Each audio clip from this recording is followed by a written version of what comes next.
अगर मैं आगरा जिले की बात करूं, और मैं ये जानना चाहूंगा कि इस बार आगरा के लोगों के मन में सबसे ज्यादा क्या रहा, वो क्या लोगों से डिमांड किए सभी दलों से, मैं चाहे बसपा की बात करूं, सपा की बात करूं या दूसरे दलों की। 9 विधानसभा क्षेत्र हैं जहां पर भाजपा ने पिछली बार जो है 9 की 9 सीटें जीती थी, लेकिन इस बार करीब 5 से ऐसी हैं जिस पर लगातार कंटेस्ट देखा जा रहा है।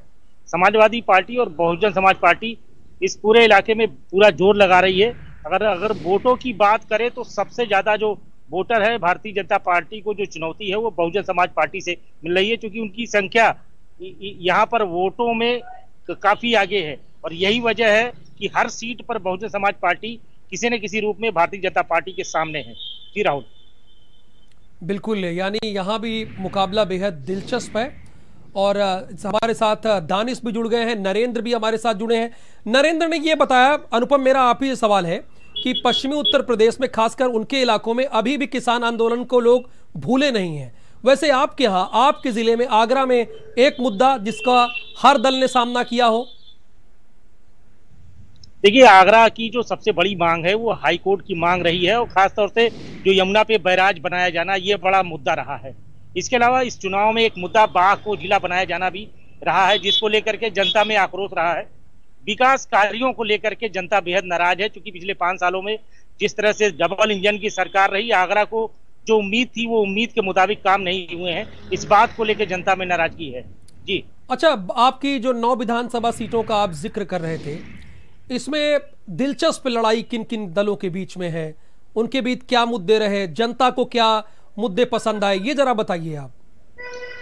देखिए, तमाम सीटों पर कई ऐसे नेता हैं जो दल छोड़ करके दूसरे दल में शामिल हुए और उनको टिकट मिले हैं। एक तो इस बात को लेकर नाराजगी है कि दल बदलू नेता जो जनता के बीच में आए हैं, कभी इस दल से कभी उस दल से जनता के बीच में जाते हैं, तो जनता उनकी इंटीग्रिटी पर सवाल उठा रही है। साथ ही जहां तक मुद्दों की बात है तो क्षेत्रीय मुद्दे हैं। अगर आगरा की बात करें तो इंडस्ट्रियल सिटी है, साथ ही पर्यटन सिटी भी है। इस बात को लेकर के तमाम ऐसी योजनाएं हैं। कोरोना काल में लोगों ने तमाम ऐसी दिक्कतें झेली हैं जिसको लेकर लोगों में नाराजगी है। लेकिन जो सबसे बड़ी चीज है वो ये है कि आगरा में जो कृषि का क्षेत्र है, किसानों की अगर बात करें तो आलू का बड़ा क्षेत्र है, आलू उत्पादन। मैं आपके पास आऊंगा। प्रोसेस। बिल्कुल, दानिश भी हमारे साथ है। दानिश, आप अपने अपने जिले का हाल बताइए।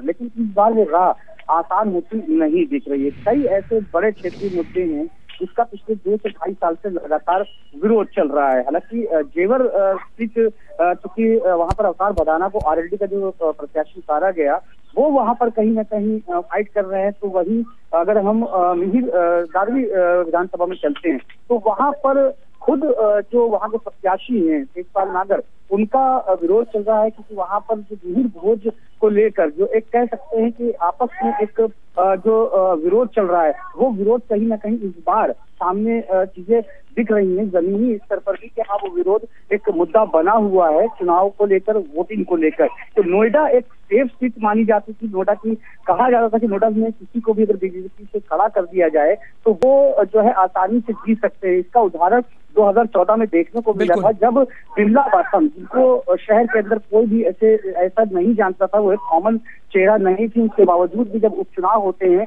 तो वो जीत के सामने आती है। लेकिन इस बार जो मुकाबला है वो वाकई दिलचस्प है, क्योंकि 2017 यानी लड़ाई बेहद दिलचस्प है, ऐसा हमारे संवाददाता बता रहे हैं। बहुत शुक्रिया आप तीनों का इस पूरी जानकारी के लिए। उत्तर प्रदेश विधानसभा चुनाव के लिए भारतीय जनता पार्टी ने आज अपना मैनिफेस्टो जारी